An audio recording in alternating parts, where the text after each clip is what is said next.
Good evening. Tonight, I can report to the American people and to the world that the United States has conducted an operation that killed Osama bin Laden, the leader of Al-Queda, and a terrorist who's responsible for the murder of thousands of innocent men, women, and children. It was nearly 10 years ago that a bright September day was darkened by the worst attack on the American people in our history. The images of 9/11 are seared into our national memory. Hijacked planes cutting through a cloudless September sky, the Twin Towers collapsing to the ground, black smoke billowing up from the Pentagon, the wreckage of Flight 93 in Shanksville, Pennsylvania, where the actions of heroic citizens saved even more heartbreak and destruction. And yet we know that the worst images are those that were unseen to the world.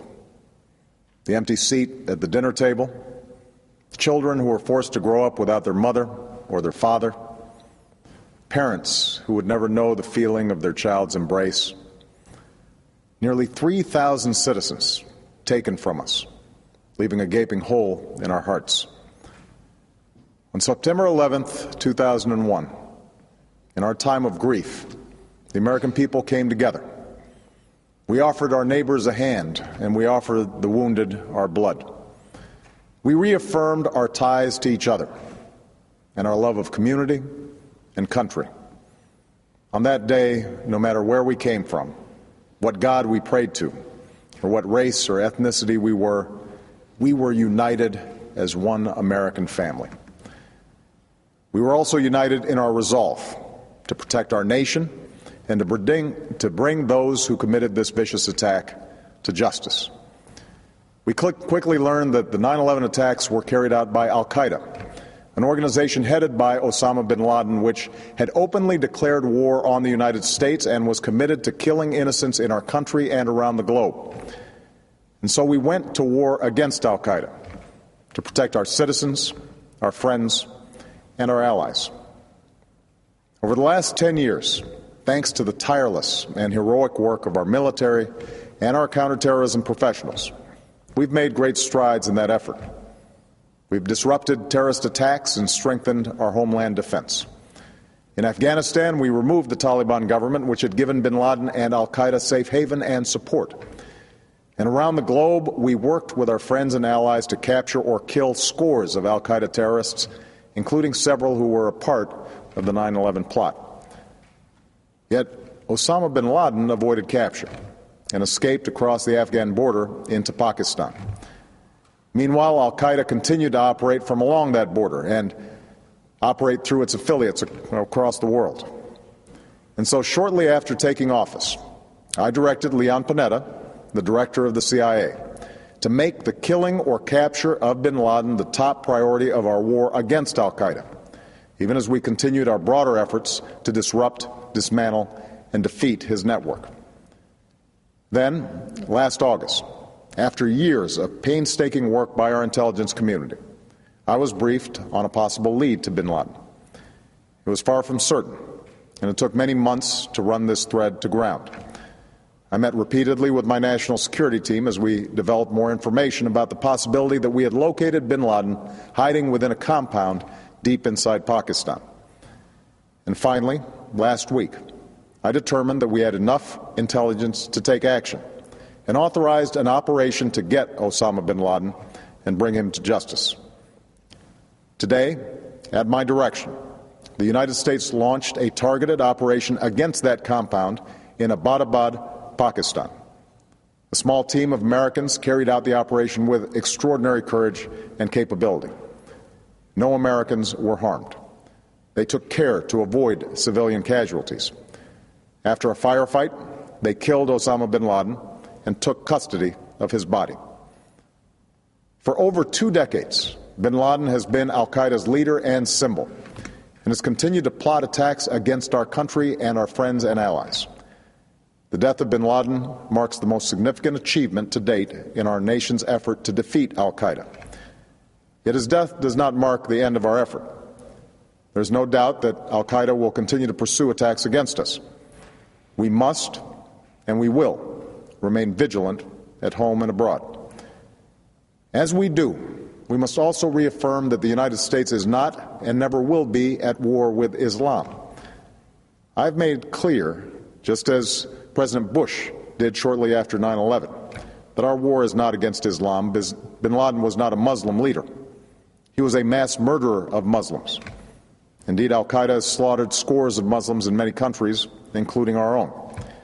So his demise should be welcomed by all who believe in peace and human dignity. Over the years, I've repeatedly made clear that we would take action within Pakistan if we knew where bin Laden was. That is what we've done.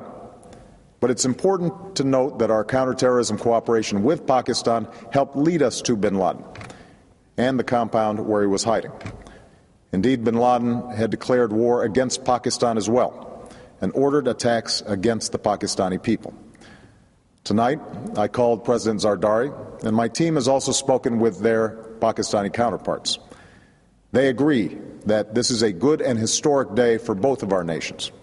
And going forward, it is essential that Pakistan continue to join us in the fight against Al-Qaeda and its affiliates. The American people did not choose this fight. It came to our shores and started with the senseless slaughter of our citizens. After nearly 10 years of service, struggle, and sacrifice, we know well the costs of war. These efforts weigh on me every time I, as Commander-in-Chief, have to sign a letter to a family that has lost a loved one, or look into the eyes of a service member who's been gravely wounded.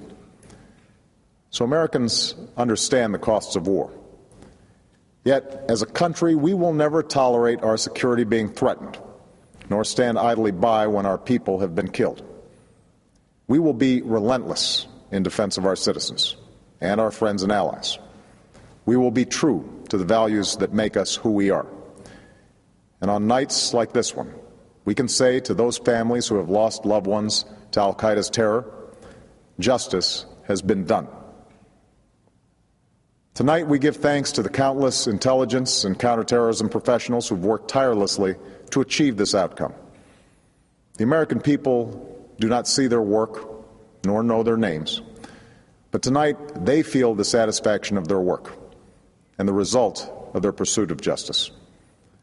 We give thanks for the men who carried out this operation, for they exemplify the professionalism, patriotism, and unparalleled courage of those who serve our country. And they are part of a generation that has borne the heaviest share of the burden since that September day.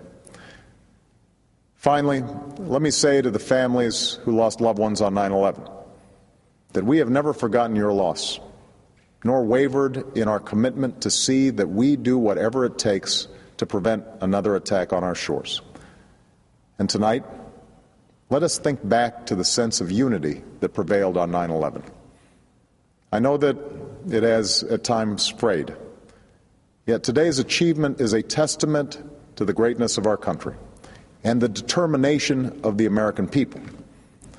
The cause of securing our country is not complete, but tonight we are once again reminded that America can do whatever we set our mind to.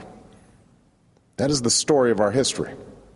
Whether it's the pursuit of prosperity for our people or the struggle for equality for all our citizens, our commitment to stand up for our values abroad, and our sacrifices to make the world a safer place. Let us remember that we can do these things not just because of wealth or power, but because of who we are.